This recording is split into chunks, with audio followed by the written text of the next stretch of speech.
You're listening to Permission To, the podcast where we dive into the science and soul of owning your worthiness as a perfectly imperfect human being. I'm your host, Sam Dew, psychotherapist, positive psychology coach, mama to a beautiful 5-year-old Amelie, and passionate advocate for living an inspired life. My aim is to show you that you have full permission to own your worthiness so that you can embrace your true nature and begin walking boldly toward your dreams. Let's dive in. Hi everyone, and welcome to another episode of Permission To. I am so excited because today we have another guest interview and I am chatting to the really inspiring and super knowledgeable Yara Heary. So Yara is a Perth psychologist who works exclusively with women throughout conception, pregnancy, and mother. She started life after birth psychology following the birth of her first son, which started her on her own journey of self-discovery. Her experiences throughout early motherhood sparked her passion to support other women as they navigate their own family of origin dynamics. The social programming of the good mother, relationship changes with those around them, identity shifts and role changes to find their place of balance and authenticity as mothers. And I invited Yara to speak with us about permission to feel anger because I watched this amazing video of her just really showing in a really safe way how to express anger physically as women, and it really inspired me, and I thought that you would love to hear from her. So let's dive in. Okay, so I'm sure you've noticed this too. Like, I kind of feel like anger is one of the most shameful, avoided emotions, particularly for women. So I was just curious, why do you think women need permission to feel anger, and what stops us from feeling it and processing it? Gosh, yes. Well, why do we need to feel anger? Well, the reason why we need to feel anger is because it's part of the human emotional experience. And we, as humans, in order to be sort of thriving in life, in order to be balanced, and I mean balance not just in how we are engaging in the world, but also in our nervous system, because our nervous system, impacts so much of our lived experience. In order for us to have that, we need to be able to sit with, to be with, to feel, and to be able to express in healthy ways all of the emotions that we have. And so anger really is just another one of those. It's no different to really any of the other emotions that we have. I think the difficulty for women in particular with experiencing emotion is anger, is that we have been conditioned for a really long time to not be angry, because that's not the socially accepted way to be a good woman. It's not the socially accepted way to be a good girl. And it's really not the socially accepted right way to be a good mother, right? And so we have these constraints that are put on us by our society and our culture that we, exist within. And that really forces us to suppress the way that we may feel. And that's not just anger. There are other emotions that I think women suppress as well in order to come across as this well put together, friendly, kind, always happy to do for others kind of person, right? So we suppress actually a lot of different emotional experiences. And what happens when we do that is that we actually end up in distress, because the things that we experience day to day and the emotions that we feel as a result of that, all of that is stored in, is carried in and expressed within our body, within our nervous system.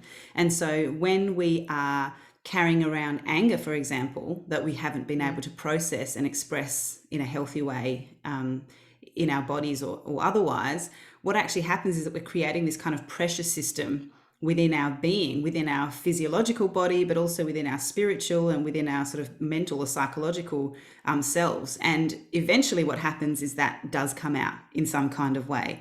And it's not just that it comes out through expressions of anger that maybe are in misalignment with how we want to be, but also in terms of our health. So there's a lot of research out there that actually shows how negatively anger impacts our health. So in terms of like, heart conditions and heart disease, all sorts of things, and including obviously mental health as well. So it's a really, really bad thing to keep all that anger stored up. And I think also at the same time is I really want to, I want women to be gentle with themselves if they're hearing this, because, for most of us, by the time we come to understand the importance of being able to express anger, we have been conditioned for such a long time to not do that.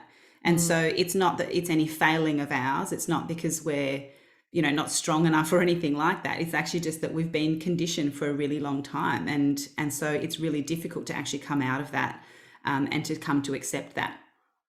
And I think like what you're doing, Yara, is so powerful, because the reason I invited you on here to talk about anger was because I saw this video of you like really showing yourself expressing your anger, but it was in a very, what I consider like very controlled, very healthy way. And it's almost like that permission giving of like feeling that it is okay to have anger and to let it out. And I can think about a personal experience I had when I did this Gestalt training course in Perth.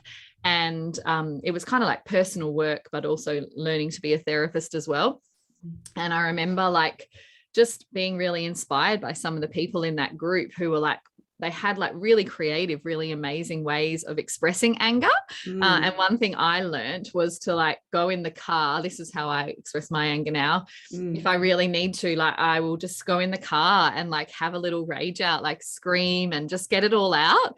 But I never would have thought to do that if like someone hadn't kind of showed me and almost given me permission, like to do it. So absolutely. It honestly is the best. And I think that, and I also think like, it's not, I think that also like, men definitely have, I think, more permission to express anger because it is more aligned with the idea of the masculine.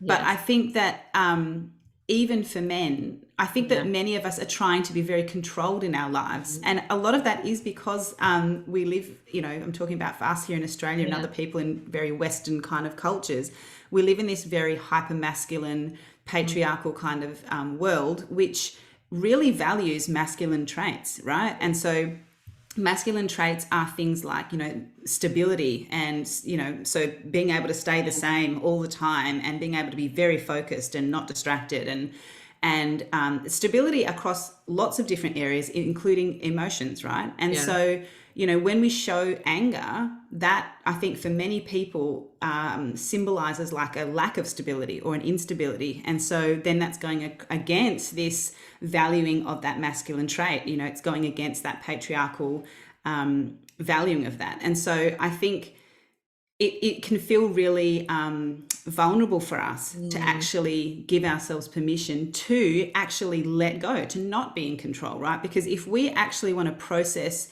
what is stored in our body, right, it means actually letting go. It means we have to let go. We cannot be in control. We have to let whatever is in there come out, right, in whatever way it needs to. And so, for me, when I did an anger workshop recently, and in that workshop at the end, there was like a somatic release practice in there. And we didn't do kind of like screaming and I don't even like to call it screaming because it's not screaming. It's like this guttural, deep, it reminds me of the sound you make when you're having babies. I was just going to say, you're making me think about my birth story right now. Yeah, that's the vibe, right? It's like so deep. It comes from so deep within you. Yeah. And so we didn't do that, and we didn't do the punching and all of that sort of stuff, only because it was online. So it was kind of, and many of the women who were in the group, they were mothers. And so it was just difficult. They weren't all, in context where they didn't have children around them and stuff. Yeah. But we did other practices. And one of the things that I had to say to them was like, it's okay to let go. It's okay to look silly. It's okay that your body is not moving in this beautiful rhythmic kind of way or whatever. Like the whole point of this is that you're just processing what needs to come out. We don't need to be controlled here. And it's a really hard thing to let go of when we've been conditioned for so long that we have to be perfect. We've got to be controlled, So it is really hard, but definitely I'm with you. Like the raging out thing has been the biggest thing for me has been that. And I have the biggest impact in terms of my nervous system is able to sort of return to some sense of equilibrium when I actually do find space and time to really just rage out and scream and get it all out. You know, and the beautiful gift that that's given me in terms of my parenting as well is that it's allowed me to give my children permission to be angry as well, and not just to be angry in a way that feels polite, which is like, I'm angry. Yeah. You know, like that's not, you know, that's not it. Like kids will show you when they're angry and with no holding back, right? And, you know, in the past that had been really triggering for me, in part because of my own history with anger in terms of the family that I grew up in, you know, and how anger was the most frequently expressed emotion, but it was expressed in really detrimental, unhealthy ways. And so that means that for me, when I became a mother, it was like, oh, no, anger's not safe. I don't want this. Like, no, you don't scream like that. No, calm down. Like, you know, trying to push this down for them and for me. And so doing this work for myself has also meant that I can allow my children to be angry and I don't have to shame them for that. We had some time recently where we were in Margaret River, and my daughter, she's got some fury in her when she just got big emotions, which is great. Like she's very expressive.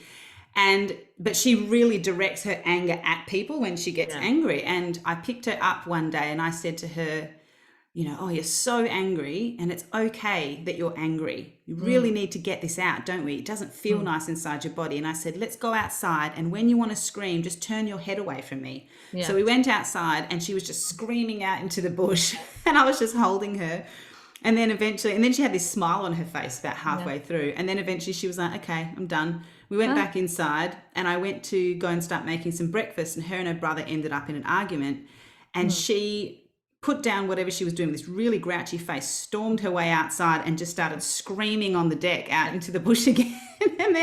and then just sat down and started playing with some sticks she found or whatever, and then came back in. And I heard her screaming, and I ran out the kitchen while she was still going and looked at her in this just amazement. I was like, isn't that just incredible that she can go, I'm feeling really angry. You know, mum showed me this thing, I can still get it out, but I don't have to do it at people, you know? Yeah. And it was so powerful for me to observe that. It was just like, far out. This is I'm thinking where I've come from to being to that point now where she is able to feel okay. Yeah. Not shamed about being angry, and still find that she has permission from her mum and for herself to go and actually express that. Like I was just like, wow, that's amazing.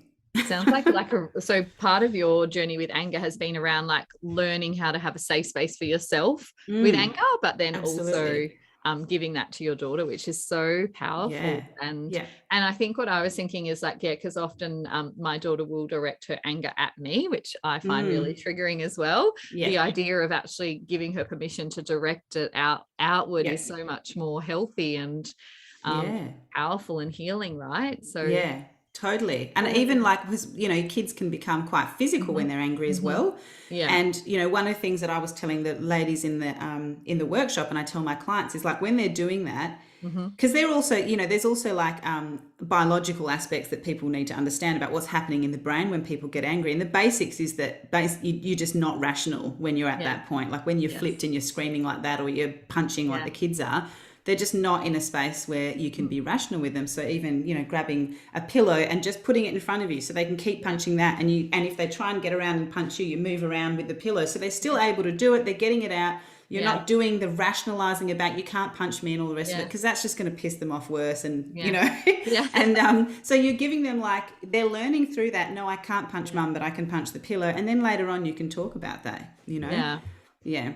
It's really interesting. What I'm thinking about, it's a little bit of a side topic, but I've been doing a lot of work around completing the stress cycle when I get stressed. And I see some similarities, I guess, in like that you need to physically, like I had a bit of a stressful morning trying to get my daughter ready for school, and like Bubs was crying, and I just had a bit of a cry, and I was like, And it's interesting. Then I would often carry that around for a whole day and be like, oh, I've had a terrible day.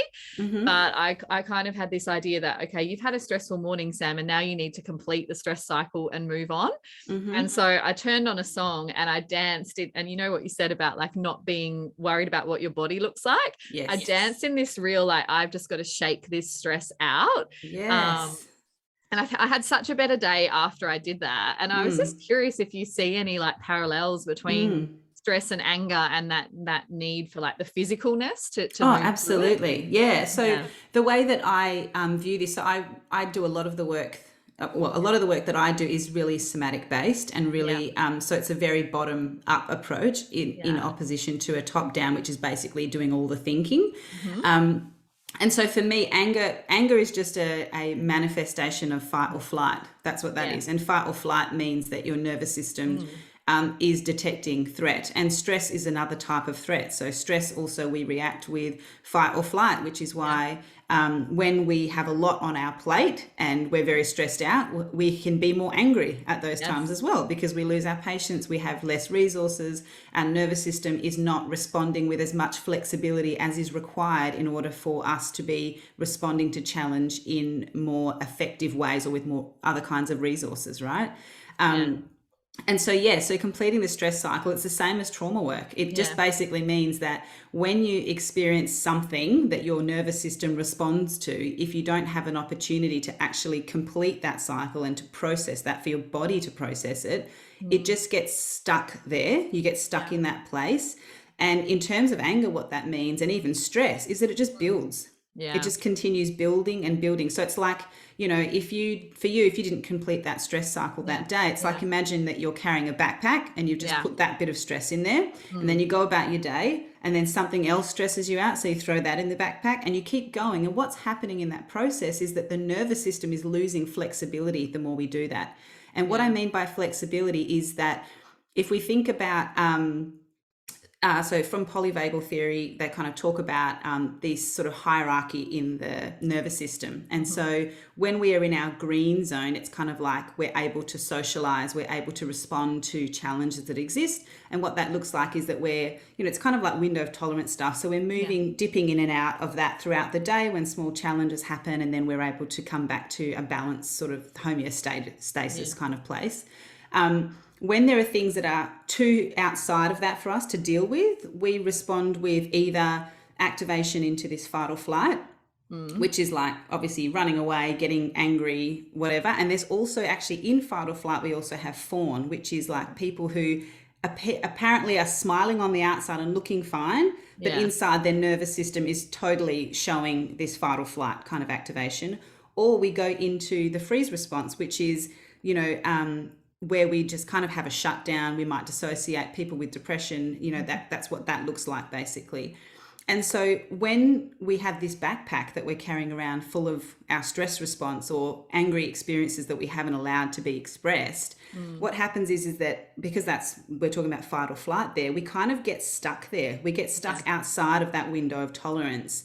And then we find that we are in this kind of like anger or rage cycle where everything's just pissing us off and we can't deal with anything, and like the smallest thing, and we're going, what's wrong with me? You know, like, and it's the same as with stress. So the more stress we experience, that we don't actually have ways to manage and deal with, you sort of stay stuck there. So you're sort of moving outside of that window of tolerance more and more, kind of get stuck there, and then you end up responding in that way to many more things, you know, throughout your day. I think everyone could relate to that. Like sometimes it's just, you know, you're having a stressful day and then something really small happens and it just tips you over the edge, and it's something that you wouldn't usually react to, right? Like the example I often use with my clients, or the metaphor is like, if you've got a bathtub that's like full to the very brim with water, it only takes one drop of water for it to start overflowing.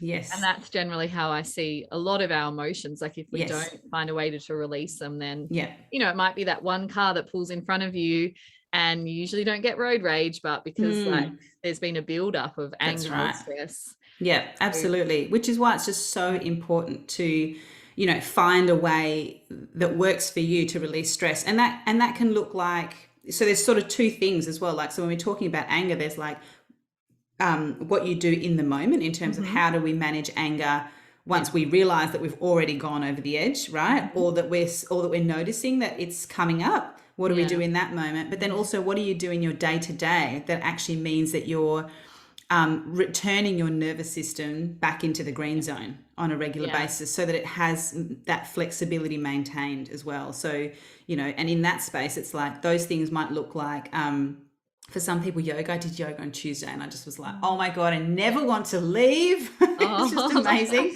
because I hadn't done it in a while. So that, for me, it's breath work, and that's what I do with my clients and in my groups and things. And breath work is just so incredibly powerful for the nervous system because it's direct access to your nervous system. So the breath has a direct access to what happens in this fight or flight, or, you know, being in the social engagement zone or being in that freeze response. So it's beautiful. You know, one of the things that works really well for me is if I'm regularly exercising, I'm just so much better in my mood. And there's established evidence around that. It's a dose response, you know, relationship. So, you know, so what are we doing that's actually allowing us to manage the stress that we have day to day, or to manage the frustrations that we have if we're parents, for example? You know, what are we doing to manage that? Obviously needing it to be adaptive, so healthy, you know, coping strategies for those things. Yeah. So it's kind of like the day-to-day stuff that you do, and then also how you actually respond in the moment. Yeah. Yeah. So could you talk us through, like, you know, things that we could do or tools that we could use to support ourselves when we actually recognize that we've tipped over the edge and that anger is like starting to spill out? Yeah. So one of the key things about dealing with this is actually having the ability to be able to notice that you're actually becoming angry in the body. Yes. So body attunement is just such a big part of my work. So this just means that what I often get clients to do is start to, some of them actually set reminders in their phone. So it might be like 3 times a day, you get a little, you know, alarm that goes off on your phone that says, check in with your body, right? So that's just very simply stopping and saying, how am I feeling right now? How is my breath right now? What could I need right now that would make things feel more nourished for me right in this moment? So that might literally be, I need a drink of water, or I need to go to the toilet, or I need something to eat, you know, things like that. So we're so used to going so fast and trying to get everything done that we are so disconnected actually from our bodies and the information that our bodies are providing us with. And that's really important for anger, because some of the first things that people notice when they really start to become attuned to their anger is the bodily sensations of what's going on. So whether that's, you know, for me, I really notice like a heat that starts to come up over my body, and I almost feel like skin crawly, like I just want to get out of the situation. And that's a bit of that fight or flighty kind of energy. Yeah. So I notice that. I really notice my heart rate, and I notice that I start breathing more shallow. So those are really important. Noticing what your signals are that are leading to anger, and then noticing as well what's actually happening in your mind. So what's the story that you're making about what's happening in the moment? Because that's a huge one for me and has a lot of relevance to my history. And for most people, it will have a lot of relevance to their history, right? So, you know, how you make meaning about when things are not going well often is linked to what's happened for you in your history. So what's happened in your childhood and other experiences and stuff. So for me, you know, in terms of my parenting in particular, because that's where my anger shows up the most, is you know, I'm noticing then, okay, I'm picking up that right now I'm making sense of this as no one is valuing me, right? So my kids aren't listening, or they're not getting their socks on fast enough, or whatever, right? It always comes back to like, I'm not being heard, I'm not being seen, right? But the reality is, in the moment, what's happening is that that's completely developmentally appropriate for my kid. I just need to maybe get down on their level. I need to change up how I'm doing this. I need to give them, like, there's all these other things that are going on. It's nothing to do with no one not caring about me or anything like that, right? But so in the moment, this is what we need to be aware of, right? And the first thing, though, I'll just sort of backtrack a bit there. The first thing, once we notice that we're getting angry, so however it is that we've gotten those cues, is I like people to take some slow breathing, right? To take some slow breaths. And I know a lot of people do kind of box breathing, which is like normally it's like 4, 4, 4, 4 in terms of inhale and exhale. But I actually think that might be a bit short. So I actually tell people to aim for 8. If you fall short of that, that's fine. but at least we're going for as long as we can. And in particular, it's the exhale that really has an impact on the nervous system and on the sort of vagal nerve. So we really want to slow down our out breath in particular. Yes. And if you can spend 30 seconds to a minute doing that, that will regulate you enough that you can do the thinking that comes next, which is, what am I, how am I making meaning about this situation? Okay, what do I need to tell myself right now so that I can move away from that meaning making, right? So for me, it might be like, that was in the past, maybe I need to say a little affirmation to myself for my inner child, and then return to the situation and say, what are the needs right now? Or, your kid is having a hard time, they're not giving you a hard time, whatever it is that I need to say to be able to move myself out of making it about me, right? And then return to that situation and say, what does the situation require right now? And that's actually, I've given that example in terms of my parenting, but that's actually possible in anything. I'm thinking even in a workplace, right? The way that you make meaning about the interactions that you have with other people is all shaped by experiences that you've had in your life. And there will always be a particular theme for every person. And being aware of that theme is really important, because then we can say, okay, I'm having this interaction at work and I'm making sense of it like this. Okay, what do I need to do to affirm myself, or to sort of to settle that part of me down a little bit so I can return to what needs doing, what needs addressing, how best can I show up here to actually resolve what's happening in this moment. And, then I would also say, for people who maybe do flip, right, and do go into the anger, is just remember that we have repair, right? Yeah. So, we all make mistakes. We're human. I make mistakes every single day. And I tell my kids that all the time, because I want them to know they're not the only ones learning, right? I'm total beginner in lots of areas of my life. So it's like, we all make mistakes. I'm going to make the repair. I'm going to let them know that it wasn't their responsibility. I'm going to take responsibility for that, and also talk about, what I'm going to try and do differently next time. And in terms of parenting, my kids are very good at that. They say, you didn't do your breathing, you've got to do this, you've got to stomp your feet and rub your tummy, because they do this whole grounding thing at school. So, that's kind of some of the stuff that you can do in the moment. So, the box breathing, you can also do like grounding stuff, which may involve literally taking yourself away from the situation. I love to go outside and take your shoes off and be on the grass, or lay down and stare at the sky, or, whatever you need to do to give yourself a moment to, balance out, or kind of become a little bit more stabilized in that moment. In your nervous system, so that you can deal with whatever's happening in the moment. But what I will say about that is that in the moment when we're dealing with our anger, we're likely to not have the space necessarily to actually be able to process and allow that full completion, which you were talking about earlier. Yeah. And so if we're finding, for example, that we're going through a period where we seem to be getting angry a lot, we can still be doing all that in the moment work, but then you're going to need to be able to allow that anger to actually be processed in your body. So whether that looks like breath work, whether it, like I really love just actual shaking. So you can do shaking for release in the nervous system too. Whether that's like non-linear movement type work, whether it's yoga, whether it's doing your exercise, whether it's having a massive rage session in your bedroom, which I do every once in a while, like you're going to need to do that, because that's otherwise just in the backpack. Like you've dealt with it in the moment, but it's still there if you don't actually allow that cycle to complete. Yeah. So completing the cycle is so important. And so important. I think like all humans lose their temper, and yes, it's so true. Like we need to be able to model that. Like I lost my temper at my daughter, I think Monday morning, and I just straight away was like, look, I'm really sorry. I was just feeling really stressed and overwhelmed, and like I think it is important to model that. Like we're human, we make mistakes, I'll try not to do it again. And absolutely. And maybe just talking about it more openly too amongst other women, right? Totally. People lose their temper. Yeah, absolutely. It's such an important thing. Absolutely. And I think what was I going to say? I just lost my train of thought. Oh, it's gone. If it comes back to me, I'll come back to it. Let me know if it comes back. That happens to me all the time. Actually, I could relate a lot to what you were saying. I was thinking when I most often feel anger, it is, again, a mama moment for me.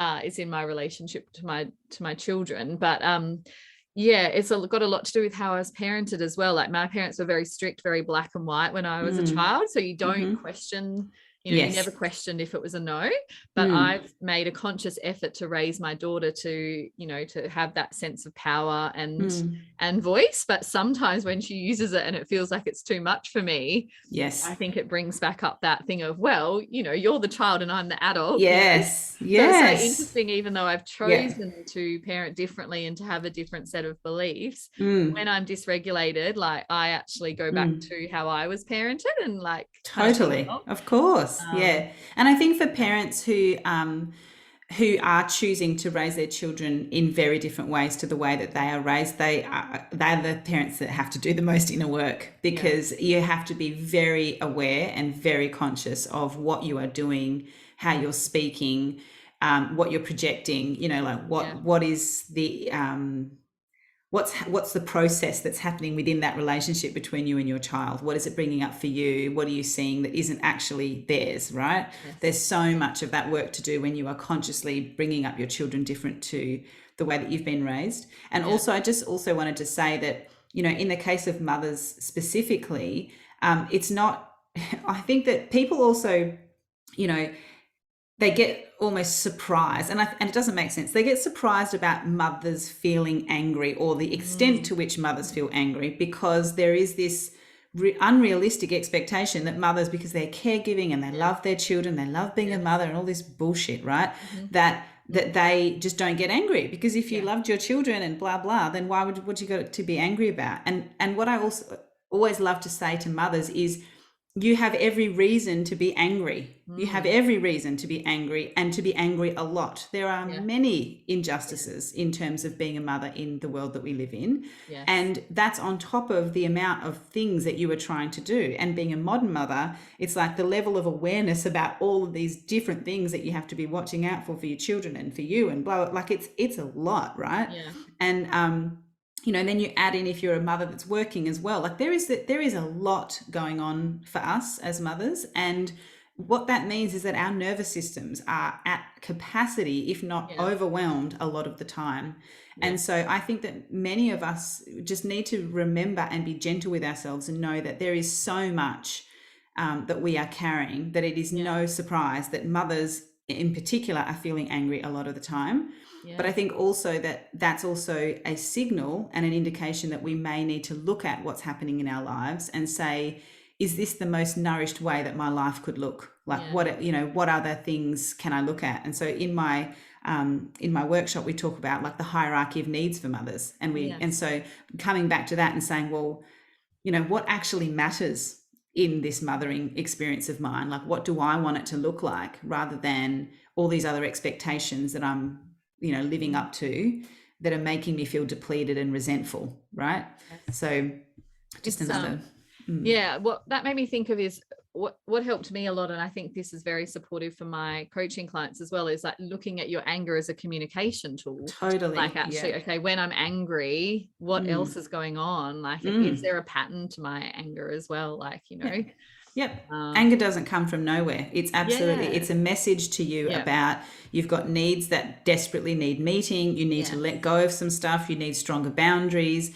You need to communicate your needs more effectively. Like there's so many, you need to deal with emotions that you haven't from your past. Like there are so many things that the anger is communicating. And it's so important that we actually tune into that, because if we don't, then we end up in the constant cycle of actually, being angry. Yeah. And that's why we need to release that shame and that guilt, because if we go into that shame and that guilt of, oh, I'm a bad person because I got angry today, then we miss the opportunity to learn from it, right? Totally. It is a total cycle. So thank you so much for coming on here and like no worries, normalizing anger and no worries, letting us all know that like it's just a part of the human experience, right? Yeah. So I would love to know, how can people find out more about your work, and are there any opportunities coming up for people to work with you? Yeah, you can find me on Instagram, and my handle is Life After Birth Psychology. I also have a website, which is www.lifeafterbirth.com.au. And in terms of working with me, I am unfortunately full with one-on-one clients, but I do have a very in-depth anger workshop, which is self-paced, that you can purchase online. And it's like I think it's about 4 hours or something long, and it includes somatic practices and a full rundown of like the background of where anger comes from, nervous system stuff. Like, you know, it's there's a lot in there for you to sink your teeth into. So I designed that specifically for mothers, but if you are someone who's experiencing challenge with anger, all of it is applicable to anyone that's a human. So so you can definitely have a look there. I also do run an online group for mothers called The Rebirth, which is a group that looks at helping mothers move from kind of this space of surviving and feeling overwhelmed to moving into sort of a thriving, and that involves looking at their background, their history, social kind of influences, the nervous system, like lots of different things like that. And there is a wait list for that, so you can actually find the link for that in my Instagram page. So there's a wait list for the next round for that, which will be coming later in the year there as well. Exciting. We'll put the link below in the show notes as well, so people can find it easily.